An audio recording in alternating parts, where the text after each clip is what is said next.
Works. All right, we're live. Welcome everyone to this week's edition of Fights Unwrapped. To what we have a special guest as well. We have Dustin joining us again, and we have Alec Card to the right of me as always. Oh no, Monique, you're skipping in and out. So,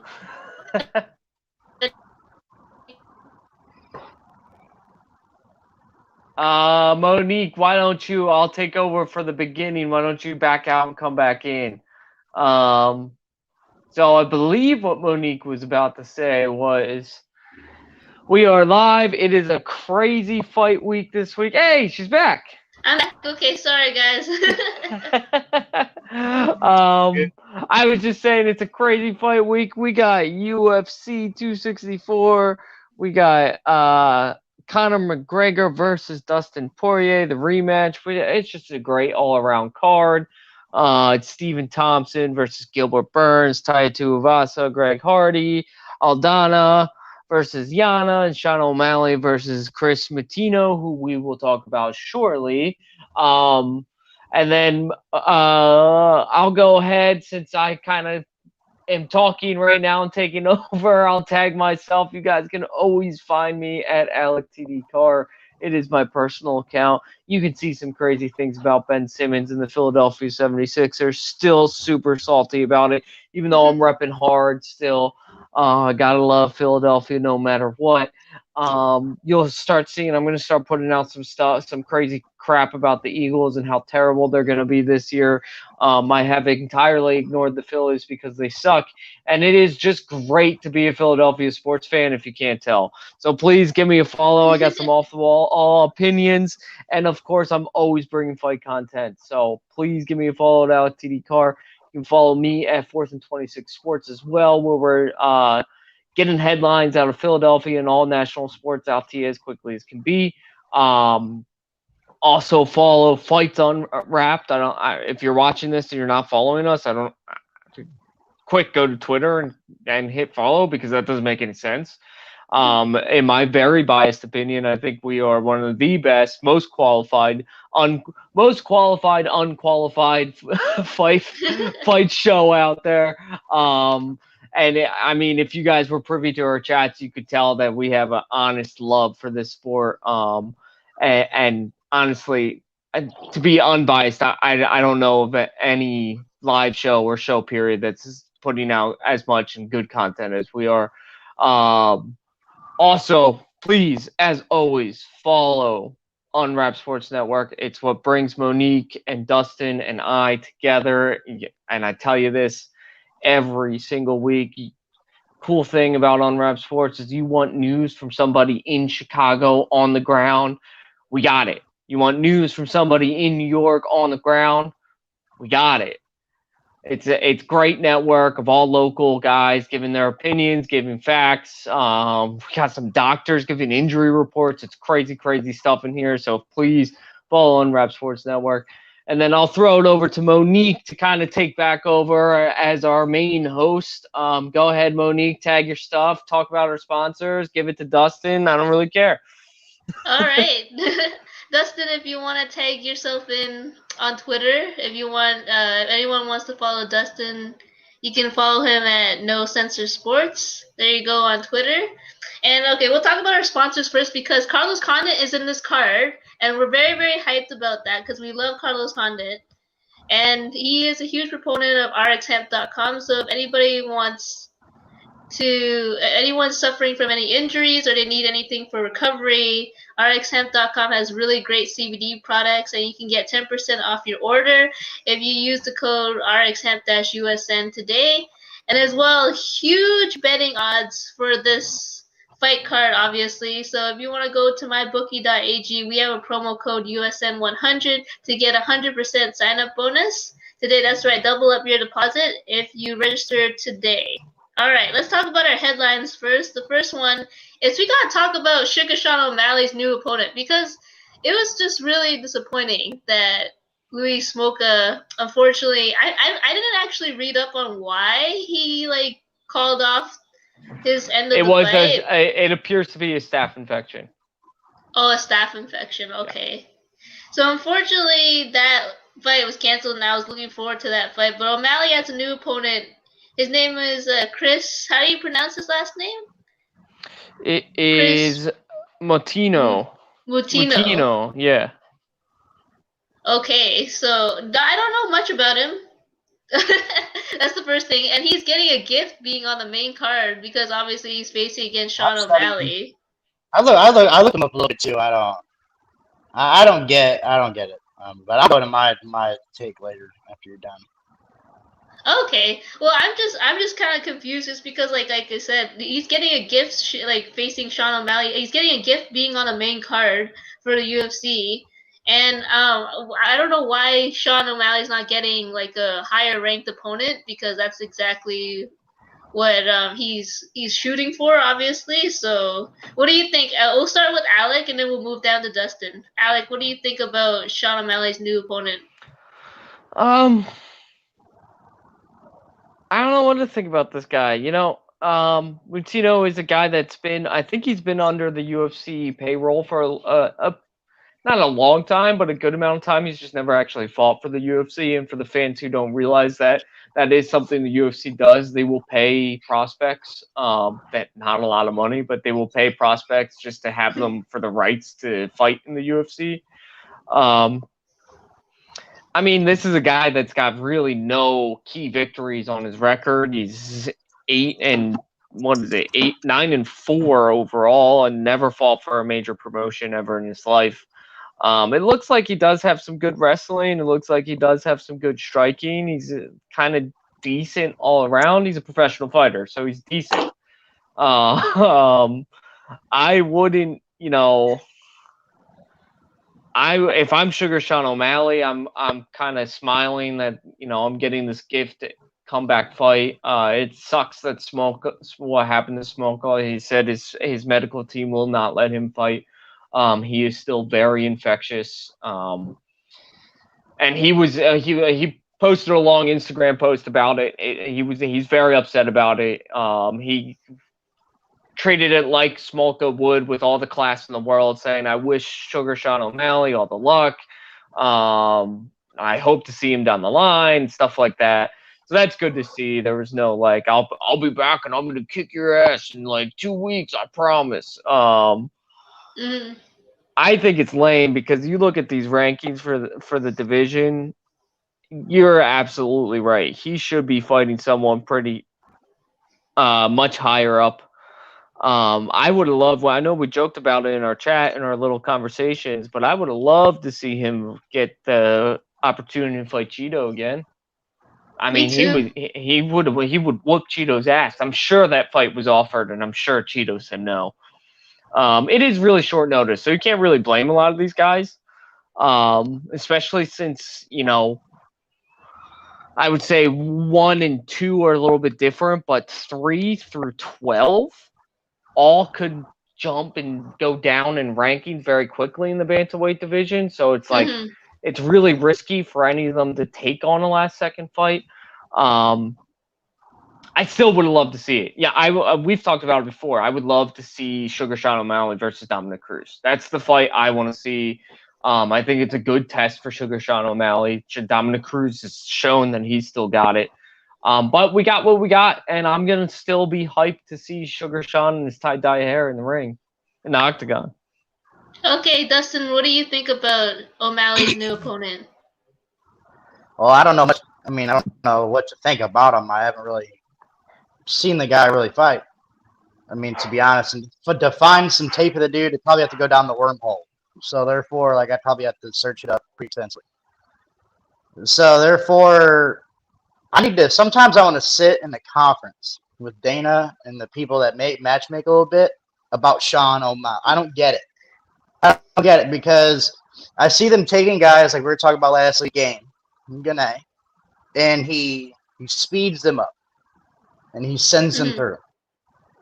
But then he's got a guy in O'Malley, which I think is a stupid talent, that you made fight on the Contender Series twice, even though he completely just annihilated both of them. Like those guys didn't even look like they belonged in there. Mm. And he's bringing him along in slow mo. I don't understand what he has to do to get up there. I don't get it. Because even Smoka, like I was like, bro, send him to the top. Like just send him to the top. Like I don't get the slow process with O'Malley. I don't get it. He's got wrestling. He's an all-around martial artist. He's very damn good. I don't get the slow part.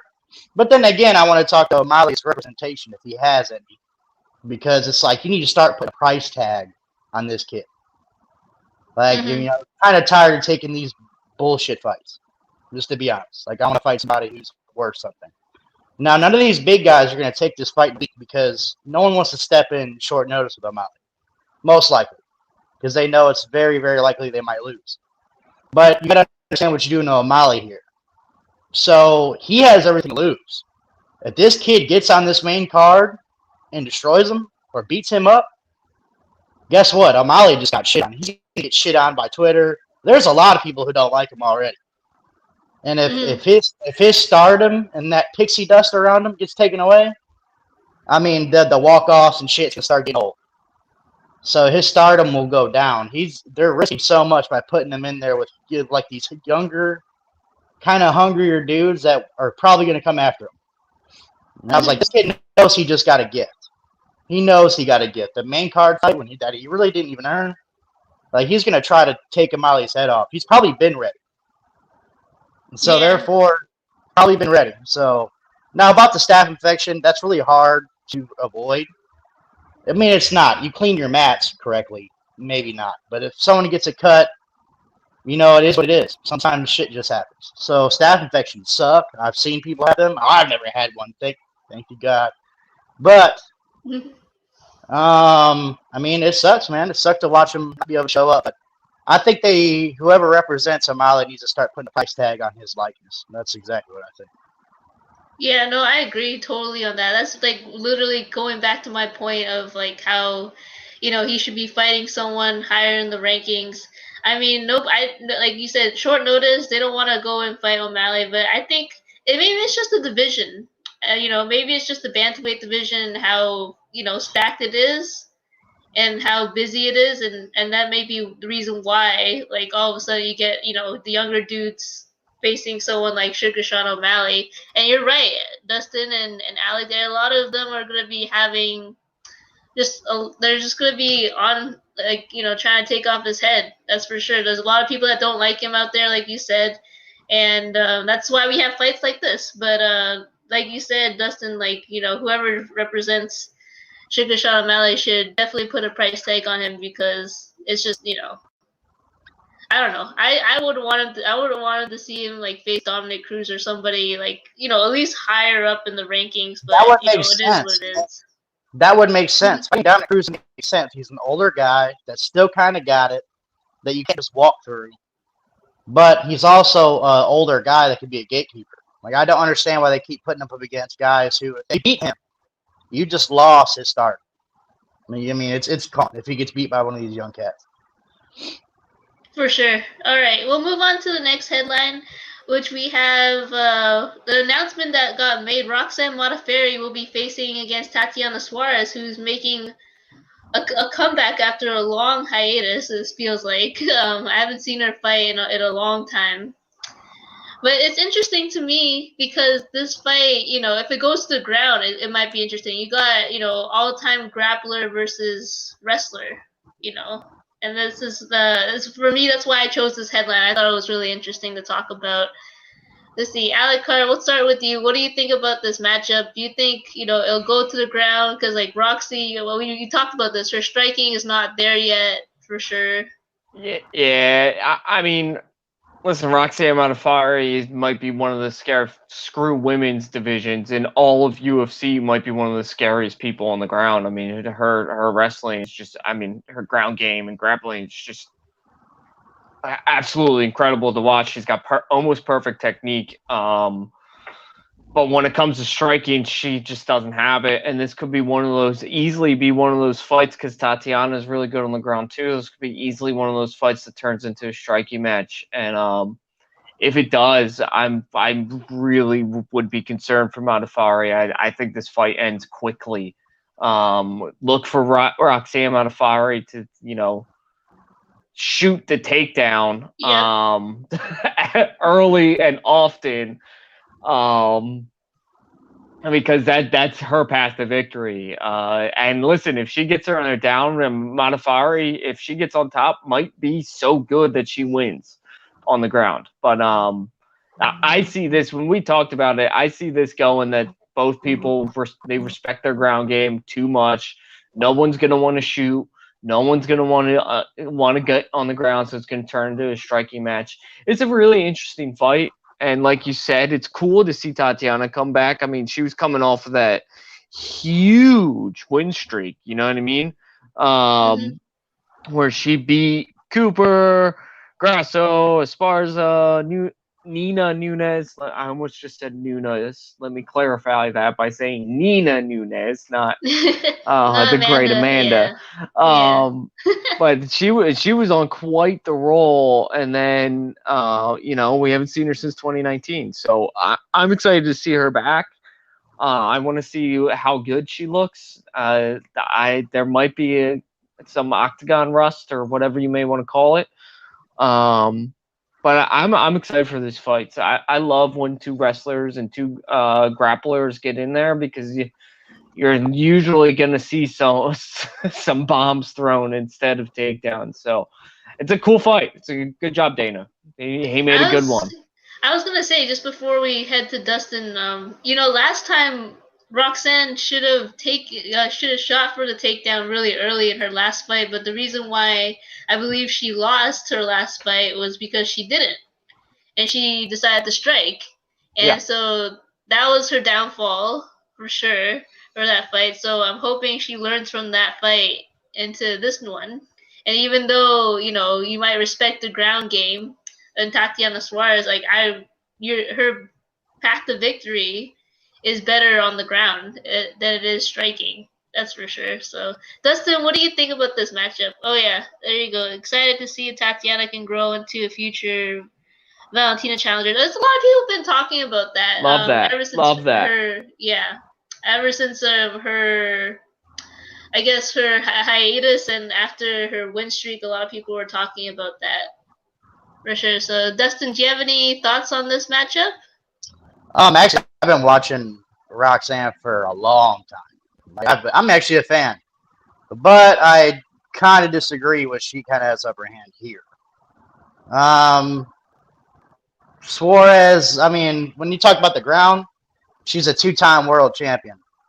I mean, on the ground. So, and she's actually, when I was actually researching a little bit more, I found something that I usually don't find. It was a wrestling record. That's not very common. I can't even find that on Brock Lesnar. So therefore, I mean, I don't even know who he's beat, let alone find this girl's random wrestling record. But she's definitely more aggressive than Modafferi. I'll give her that. 10 times more aggressive. One thing I know, I like Roxanne simply because of her just personality. I mean, she's just a person you can't dislike.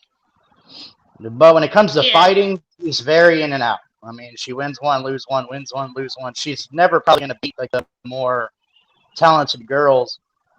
And that's to what one of our commenters said, that I think Suarez has a big chance of blowing up. Man, she's got hands, very aggressive fighter, and she's stupid on the ground. I think she's competed in Worlds 4 times. Now, when she was younger, I think she took bronze, but when she got a little older, a little bit more experienced, she took 2 golds in a row. And that's not easy at all. So that girl's, she's stupid talented. Now she's beaten some good fighters too. It wasn't like she was just fighting trash cans. She was definitely tough. So honestly, I'm picking Suarez. I don't see Roxanne winning this one. I think this is a case where Dana's lining up a veteran fighter to see where Suarez is going to go.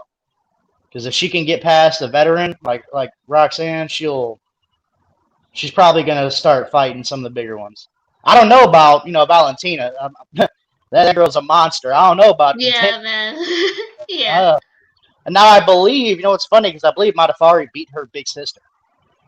Yeah, Antonina, So yeah. her big sister, yeah. Yeah. But no, she ain't her little sister. So, but yeah, I don't know about her contending and getting up there with her, but I think she'll win this fight. Oh, for sure. I agree with that. Well, there's another women's match that got released not too long ago. I think like about 18 hours ago. We got Penny. I can't pronounce her last name really properly. Canada versus Raquel Pennington, which. And we were looking at me and Alec were talking about this. We haven't seen Raquel Pennington fight since like early last year. Yeah, it's been a year. Over But a it year. feels longer. It feels way longer than that for some reason. And a lot of people, when I retweeted that matchup, they were saying stuff like, "Oh, I can't believe Raquel Pennington is still signed to the UFC." Right? They can't believe it. It's like because we haven't seen her fight in so long, and she's won her last fight, but she's been really inconsistent as well. And Penny's coming into her own.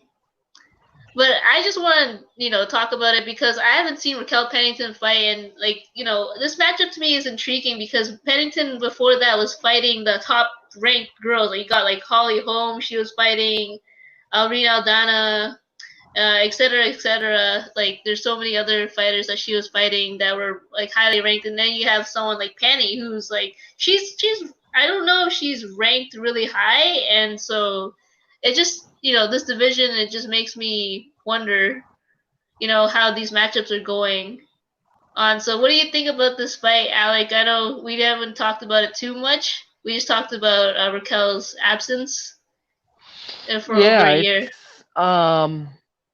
Penny, I was just looking it up. That's why I'm not looking at my screen. Penny, I can't pronounce her name either. I'm sorry. Is ranked 11th.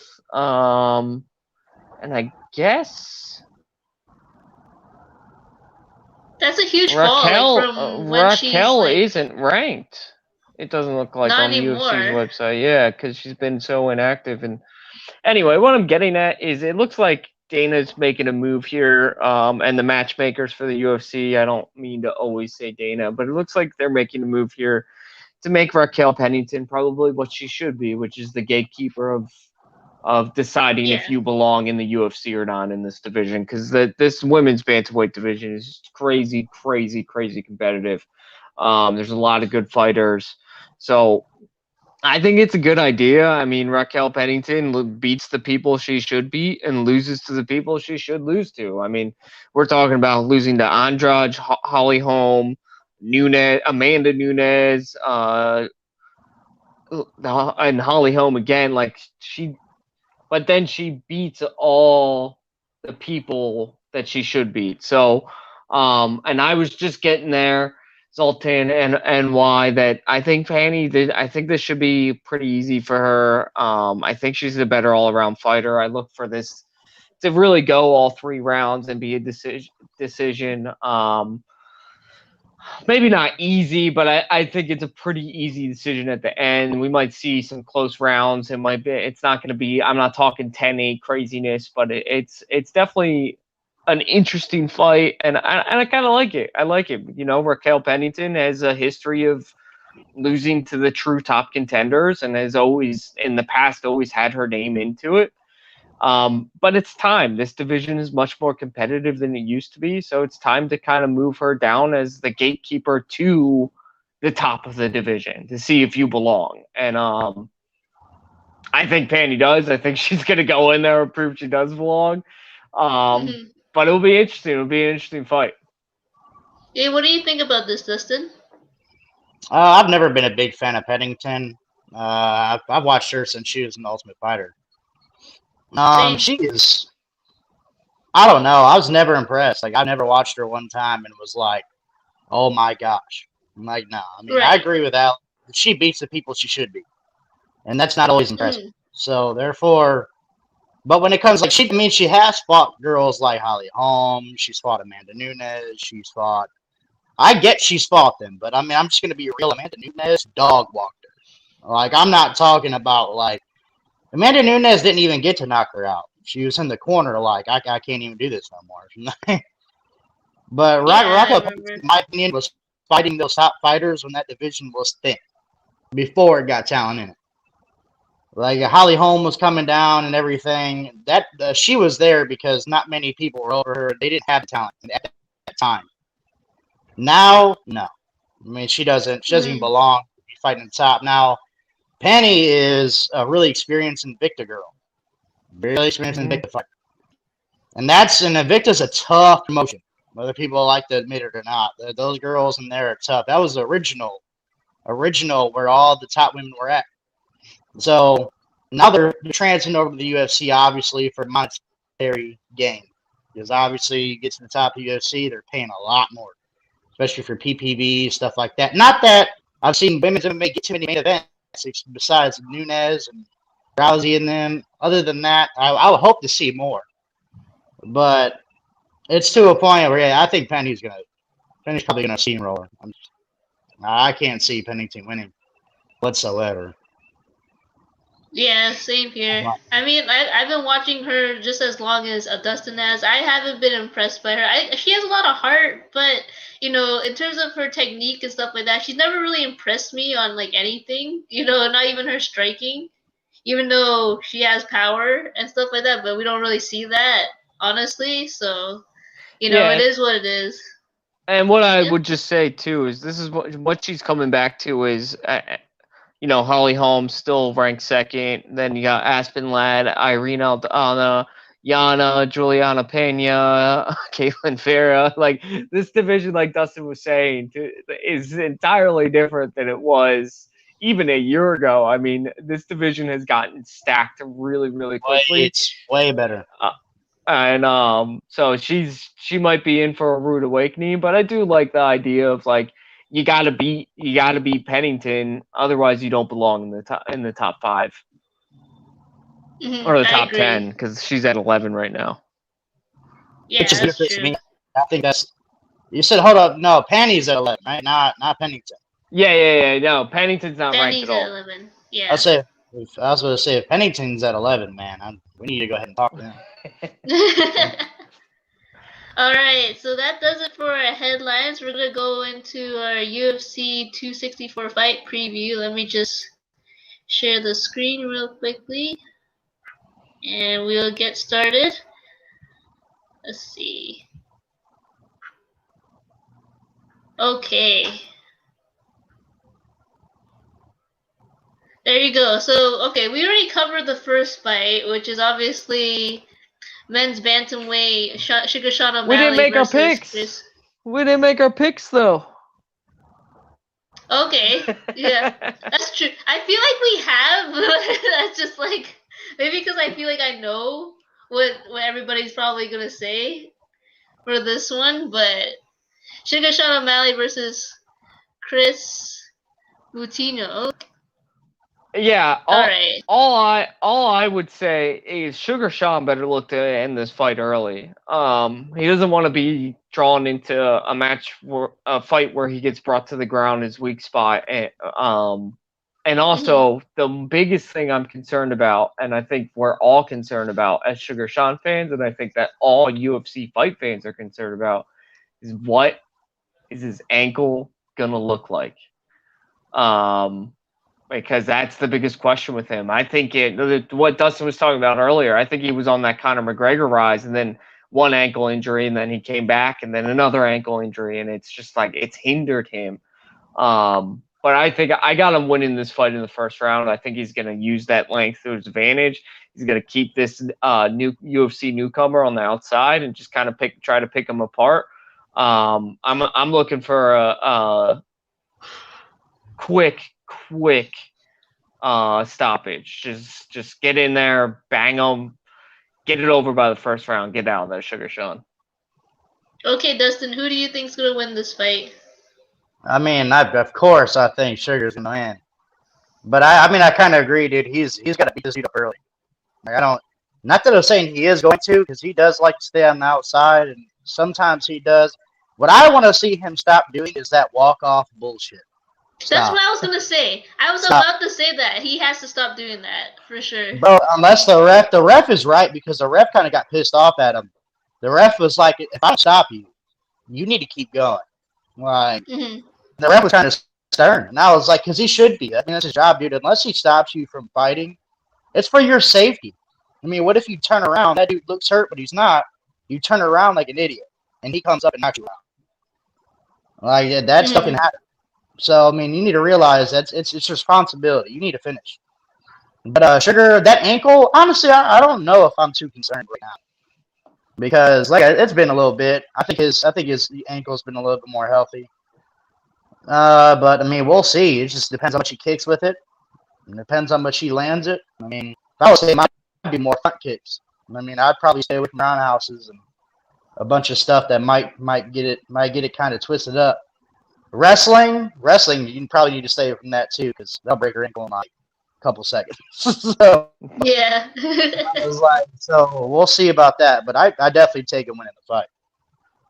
Yeah, me too. I was gonna say Dustin, like talking about the walk-up bullshit. Like I can't stand that. Like for sure. Like he needs to like learn from his last fight and not do that. Let's see. I think we have a comment. Let's see. Thank you, Unwrapped Sports Network, for always supporting us. Thank you. All right, so we'll move on to the next fight. We have the women's bantamweight division now. We got Irene Aldana versus Yana. I'm going to try to pronounce this, Kunitskaya, if I pronounced that right. Thank you. I know, right? Yeah, me and you talked about this fight before we really started, and this is a proven fight, I think. Both of these guys, both of these women. Sorry, you know, Yana, we talked about, is coming off of a victory, which has got her ranked pretty high right now. And Aldana's coming off a loss, but a loss to Holly Holm, who's still the second ranked best fighter in the bantamweight division. So that's nothing to really shrug about. And then again, if we look at these rankings right now, Aldana is 4th, and Yana is 5th. I love fights like these. When you get 2 of the top 5 people going at it, and it's not a championship bout, because this is like, you got to prove to me that you deserve a championship fight. Prove it. Yeah, prove that you deserve the title shot. Prove that you deserve a chance to step in with the great Amanda Nunes. So I'll be interested in this fight. I'll be watching this fight. I don't really know who to pick. I don't know about you guys, but sorry, excuse me. There's something in my throat. But I'm gonna pick Aldana. I like her better. Yeah. Maybe it's just because, like we talked about, Monique, Yana's a little boring, and I want to see some fireworks. But I think Aldana can use that boringness to her advantage, because it's not boring as in like Usman is boring, where he can, just put you into deep waters and can't move because he's that strong and that good. It's boring in that she's just her style is just a boring style of fighting. I'm going to say Aldana by decision, just for fun. I'd like to. This is a really good card. Let's get as many fights as we can to go all 3. What about you, Dustin? Do you have any thoughts about this fight? I don't have a strong opinion. This is probably one of the fights I watched, and I'm going to be pretty neutral. Like, I'm not going to be mad or either way. I kind of agree with Aldana. I think I'm going to take her. Yeah, I mean, I'm going to take Aldana just because I feel like she's more aggressive as a fighter anyways than Yana. Yana, like, invites people in, and then tries to clinch them. Like, that's usually what I see from Yana after watching her the last few fights. So, for sure, I'm going to pick Aldana. I think it'll be a decision, like Alex said, just because it's really hard to put away Yana. So she's a tough motherfucker, even though she's boring. She's very tough. Trains with the best. She trains with obviously Mareta Thiago Santos. That's her husband right there. So trains with the best. American top team. Thiago Santos? Yeah, she's like married or engaged or something to him. So Yeah. That's a fun fact. yeah. The other thing is too, Aldana's looking to prove a point after that Holly Holm fight. I don't know if you guys remember how upset she was afterwards. But I think she's coming in like I should be where Holly Holm is. I'm better than her. I know I'm better than her. Whether it's Yeah, true she or got a not, chip on I her think that's shoulder. yeah. Yeah. She's got a chip on her shoulder right now because she kind of. I believe Holly won that fight. It was a unanimous decision. It wasn't a split. But all fighters think they win a fight, and Holly did put in some good work there. Aldana's really good though, so I mean, not that it really matters because they got to go up against the great Amanda Nunes in order to get the belt, so Right. it's kind of pointless. But yeah, I think Aldana's got a point to prove. I think she wins this fight. That's for sure. All right, let's move on to the next fight we have. I'm excited about this one. You got Tai Tuivasa versus Greg Hardy in the men's heavyweight division. Oh man. I mean, Tai Tuivasa, after working on his wrestling, has really come a long way. He's obviously won his last few fights, and you can just see the improvement. He's a more patient fighter as well, and we all know how we all feel about Greg Hardy, so never gonna root for him. I think Tai Tuivasa is more technically better, anyways. Than Greg Hardy, so I think he has a good chance of beating him. You gotta watch out for Greg Hardy's power though, because it's there. So what do you think, Alikar? What do you think about this heavyweight fight? Because I know you like the big boys. Talking about the big boys. So. And I love me some Tai Tuivasa. He's just a character, man. And he's so much fun to watch. When he went on that 3-fight losing streak, it made me a little sad because I was like, come on, man. I want to see you chug beer out of the shoe again. It's so funny after you win. I'm going to try to get through this without even mentioning the other fighter's name because I refuse to acknowledge that he's even in the UFC. He doesn't deserve to be. He doesn't deserve to be a pro athlete anywhere. That's a privilege that is a right to be earned, and he has not earned it, in my opinion. And for those who maybe haven't watched me and Monique and even Dustin at some point, we are not afraid to say things on big topics, like the other opponent. Tai Tuivasa wins this fight. This is the fight. I believe whoever wins this fight will be ranked, because neither guy is ranked right now. Tai Tuivasa was at one point unofficially crowned by Dana White as one of the up-and-comers. He was definitely put on a fast track to a championship fight. He is entertaining. He puts on a show. He is fun to watch. And like you said, he has gotten so much better. That fight against Stefan Struve, that punch was ridiculous. Yeah. He ended Stefan Struve's career. It quite literally ended Stefan Struve's career. And then he beat Hunsucker, which is nothing to really brag about, but he's still, again, early first-round knockout back into Tai Tuivasa ways.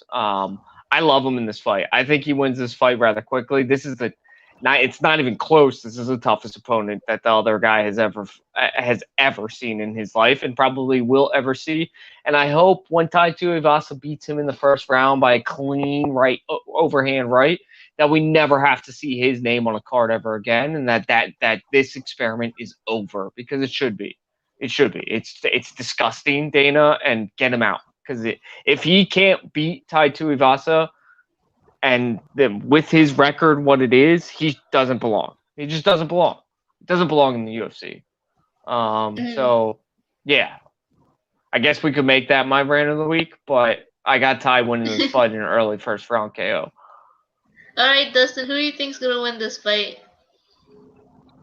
I really don't.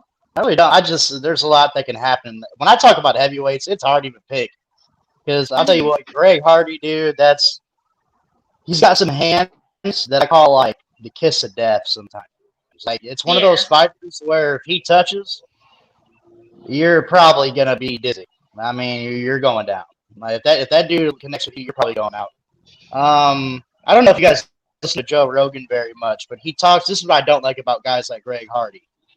The championship ability isn't there.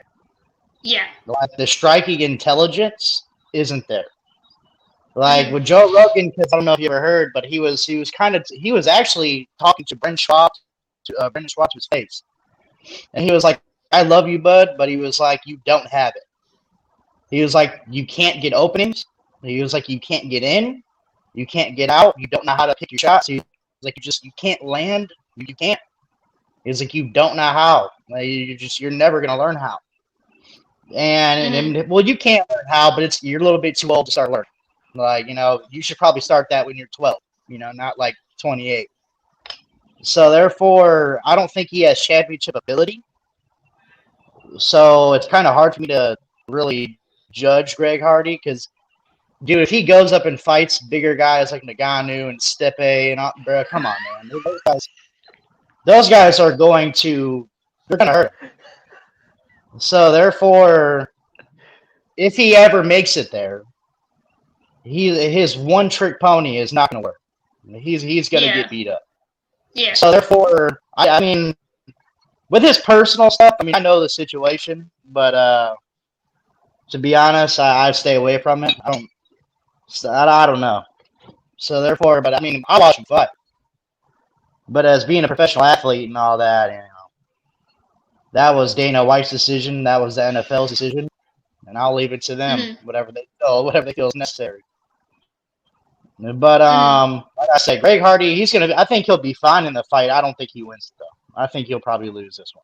I don't think the experiment's going to be over. The fact they put him on a PPV card, he's probably going to keep going even if he loses. But I mean, we'll see. If he loses about 2 to 3 in a row, and the kid sends him to undercards, he'll probably be out. Yeah, it's true. Yeah, I have Taito Ivasa winning this anyways. I think like I said, he's improved a lot. He's his fight IQ has gone tremendously better, and Greg Hardy doesn't have a fight IQ anyways. So, and amongst other things that he doesn't have, but we're not gonna get into it on the stream. We'll just move on. Let's also just say that I just want to say this about him, because I still don't like mentioning his name. He hasn't fought anybody. He fought Volkov and got annihilated in a decision victory. Got drawn out into a decision loss against Volkov, who just picked him apart. And we all like Volkov, but there's one thing that we know about Volkov: he's not a quick mover. So it's not like he was in and out picking him apart. I just think it's ridiculous that even the guys I know he has a winning record. He's 7-3, but even the guys he's beaten are like Maurice Green, Yorgan De Castro, Juan Adams, and a guy that's not even in the UFC anymore. So like, I don't know. Yeah, if Ty beats him, I'm done. I'm just out. I don't care anymore. I haven't cared, but if Ty beats him, I know it's not going to end, Dustin. I know it's not, but I'm gonna hope and pray to God that it does end, because here's the thing. Here's the thing with the Greg Hardy thing. Dana's, it's like it's an attraction. I mean, there's a lot of people can say what they want. Greg Hardy, he's just a name. And, unfortunately, with his personal life, I mean, he was a pro athlete before he did something stupid. But that was, again, he made poor life choices. And Dana White and, the NFL gave him second chances. And he's got opportunities, and he's taking them. But at the same time, Greg Hardy probably ain't going nowhere anytime soon. But I'm pretty sure he'll be out if he loses 2 to 3 more times. I'll give you that. For sure. All right, let's move on to the exciting co-main event. Super excited for this one. We have the welterweights going at it. You have Stephen Wonderboy Thompson versus Gilbert Burns. That's right. You got karate versus jiu-jitsu in this one. So really excited about that. I've been on the Wonder Boy train ever since he entered into the UFC. He was on a fast track, and then there was a little bit of a lull, but now Stephen Wonder Boy Thompson is back, and he's ready to claim that belt from Usman. Like we always talk about this in the chats, that we always think that Wonder Boy might be Usman's biggest challenge, He and it is. might be true for sure. He And is. I'm excited to see this fight. Like as much as I love my Brazilian Jiu-Jitsu, as much as I like Gilbert Burns, I just think that Wonder Boy is just gonna use his length. He's just so in and out always, and he's just gonna use that to his advantage and probably win this by I'm guessing decision, because I don't see Gilbert Burns really getting knocked out by Stephen Wonderboy Thompson. What do you think, Alec Carr? What do you think about this fight? I'm gonna be honest with everybody who's watching and everybody who will watch this. This is probably a biased take. I got Wonder Boy winning this fight. In a decision, like you said, just because Wonder Boy isn't looking to knock anybody out. That's just not his style of fight. He's Did you he know not he's knock that. out Diaz? What? Did he knock out a Diaz? A long time ago, yeah. Hey, dude. Hey, I'm sorry. If you can break Nate's head, Oh no. He didn't knock out Diaz because the Diaz's haven't been knocked out. Nate Diaz. Anyway, yeah, I don't think so.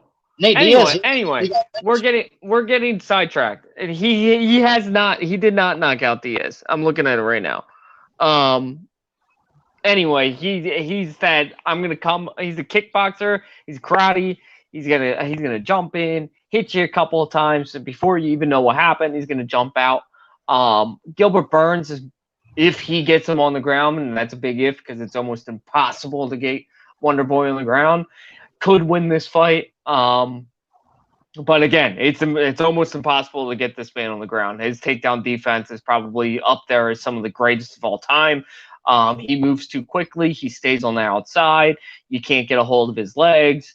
If you get him in the clinch, he hits you with an elbow before you even know what happened, and he backs back out and throws a jab at you on the way out. I mean, the guy, especially since he's proven me wrong, I've been all about him. He needs to fight Usman. It's the fight I want to see. It's the fight all real fight fans want to see because those two styles would be crazy to watch. And I think Gilbert's going to get kind of drawn into a striking match because he's going to get frustrated when he can't get him down, and he's going to try to strike. And what do we all know about Gilbert Burns striking? Yes, he has all the power in the world, but he likes to throw from the hip. He just throws wild. He does not have clean, crisp striking. And you come at that with Wonder Boy, you will get, and excuse my language, you will get fucked up.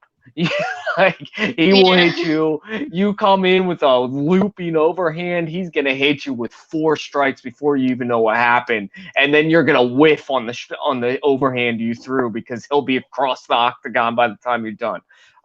That's how quick he is. And for him to be doing it at this advanced age, for him to be going on a run like this, let's do it. Let's go all the way. Let's fight Usman. I don't think he can beat Usman, but I think it's an incredible matchup stylistically. So I got him winning by decision. I don't know if it's a crazy decision, but I got him winning by decision for sure. What do you think, Dustin? Well, I agree with the take that he's not taking him down. Like that's you ever tried to like grab a giraffe's leg? You know, it doesn't fare well. You know, like you can't take it. What are you gonna do? His neck is long. Like, I mean, there's nothing short about him. So therefore, his arms are like he's got like a basketball player wingspan. I'm pretty sure that guy can dunk. But literally, he just better not let Gil Burns touch him. That's about it. If Burns touches him, I mean, and I'll tell you right now, Usman's got a pretty good chin. Like, and when he touched Usman with one good hit, he almost had him like a bandit. You know, he started dancing. So therefore, if he touches Wonder Boy, yeah, it's going to be a bad night. But I do agree. Wonder Boy, remember what I said about Greg Hardy and say that he doesn't have championship ability to get in, out, pick shots, pick angles? Well, Stephen Wonder, he's the exact opposite. That dude knows every single angle that he can slap you with. Like, it'll come from the bottom, side to side, to top. I don't know. He's going to do it. Like, it's just going to happen. He's definitely a karate style fighter. He kickboxes, but he's a really, really good karate style fighter. It's almost like it's a little bit more wide than Machida was, to be honest. Oh, he's yeah. even more wide. He's even more wide with it.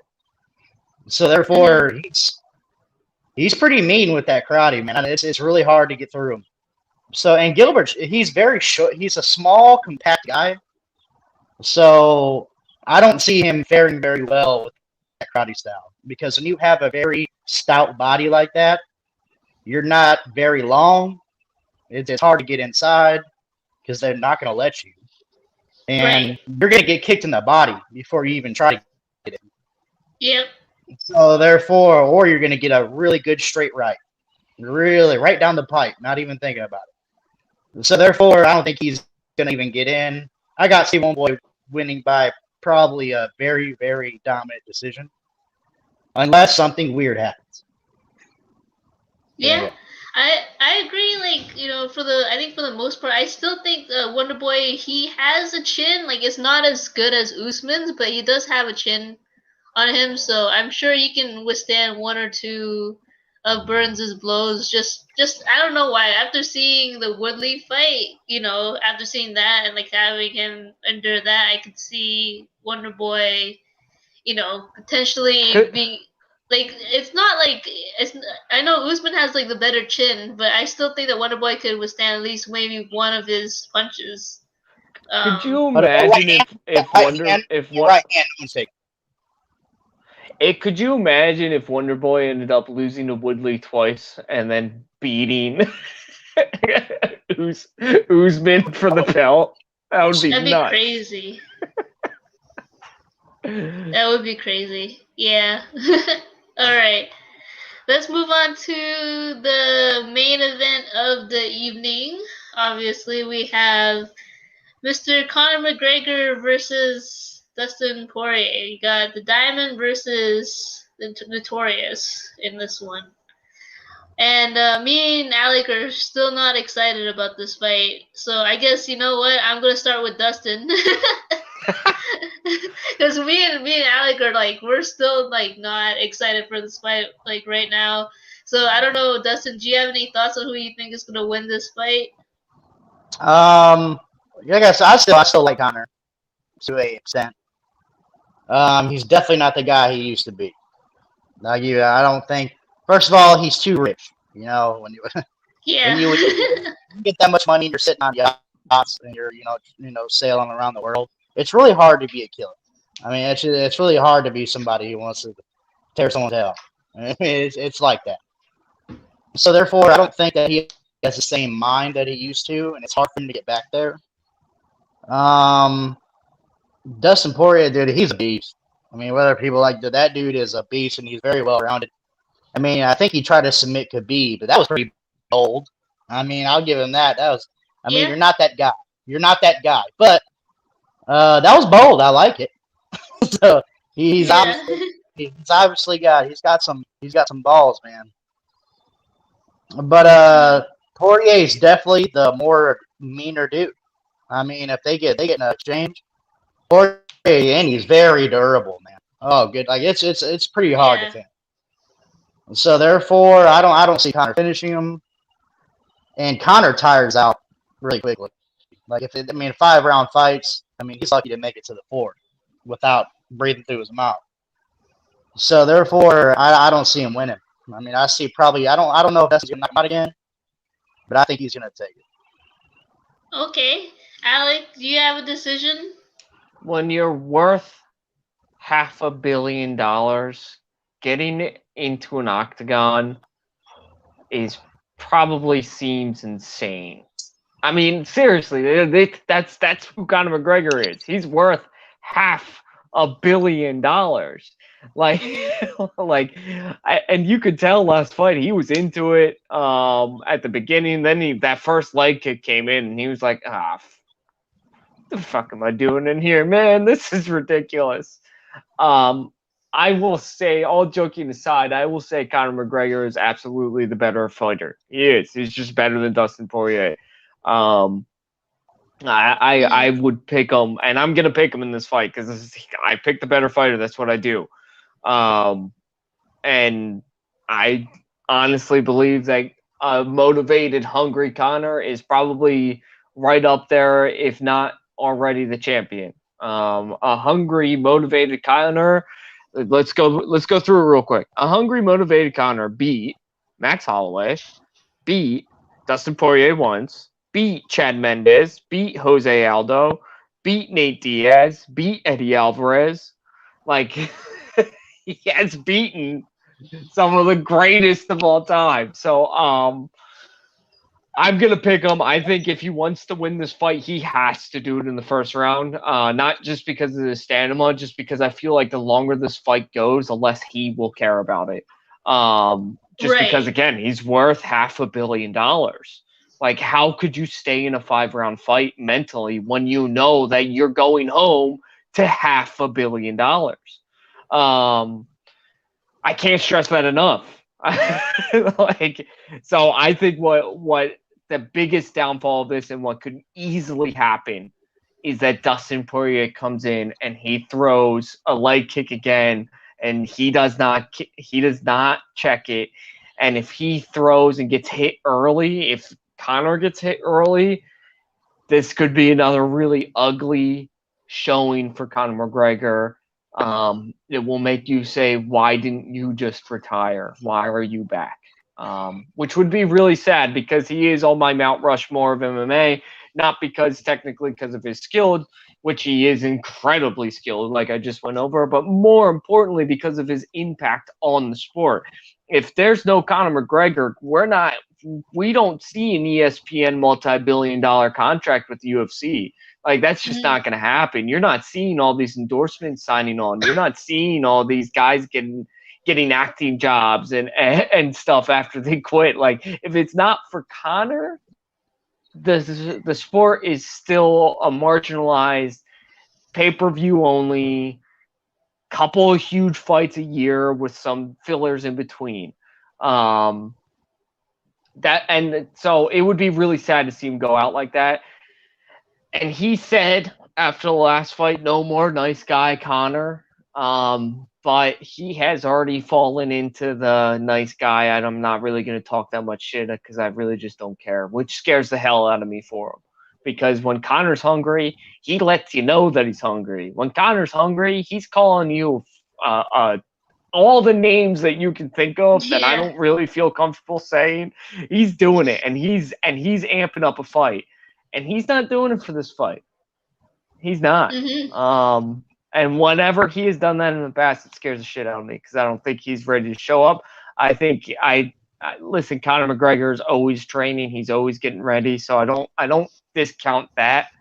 But when he shows up like this and he's just not ready to go because he knows, again, that he has $500 million at home,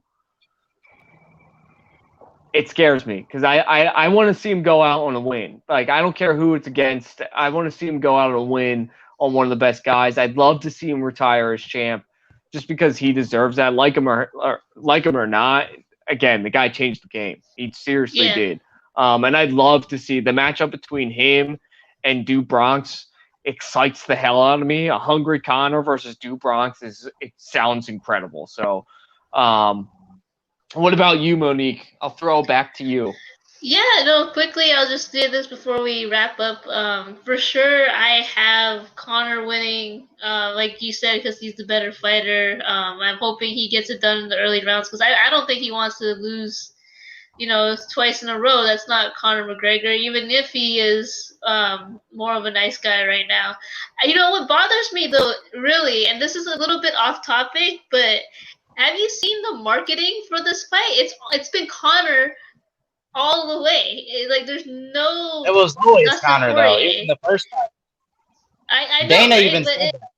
It's just really it bothers me because Dustin Poirier is a star of his own, but they always it's like the Michael Chandler thing. Even the Michael Chandler versus Do Bronx fight. It's like the same thing all over again. Wait, I'm going to interrupt you, and I don't do this to you a lot, Monique. It's Poirier's fault, though, because he got offered the title fight, and he turned it down. Like, him not being part of the marketing as much as Conor is his own damn fault. And that actually pisses me off, because, yes, you're getting another huge payday in a row because you're fighting Conor McGregor again. But Mm. you don't turn down title shots. You just don't do it.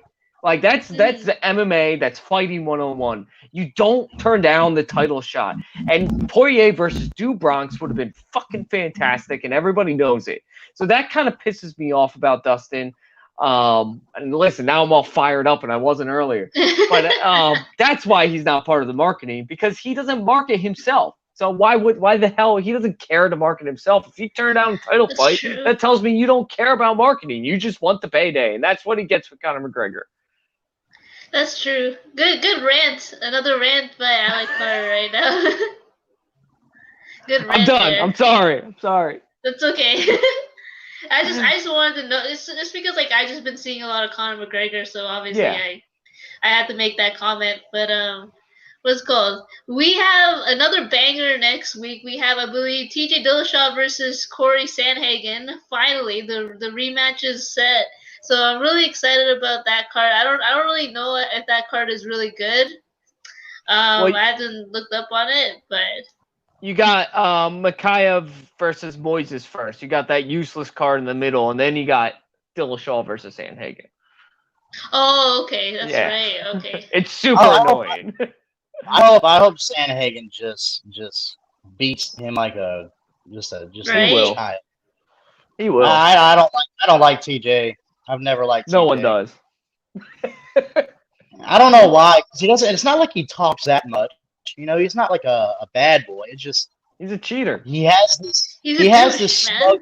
He's a douche. He has That's this. what he He is. has this smug look. But I'm like the fact that he was lying about Team Alpha Male when he was saying that he didn't ditch him and he didn't betray. I was like, dude, yes, you did. I mean, you literally dogged him out. And I was like, no, don't act like you did. That's what really bothered me. I was like, if you dog somebody out and you admit it, I'm completely fine with that. I'm whatever, man, your life. But when you said it's like, no, I didn't do that, you did. You did. Just admit it. I mean, in the blood doping, it was bad, but that was only the icing on the cake. You know, that wasn't the cake. The cake was that he was just a little rat, dude. He won't admit it. If he admitted it, I'd have been fine with it. He just didn't. For sure. Okay, we'll save that for another stream because we can get into that like pretty much all hour long. But thank you, Dustin. Thank you, Alec, obviously. And thank you, everybody, for tuning in. We will see you guys next week for next week's card. Happy fight week, everybody.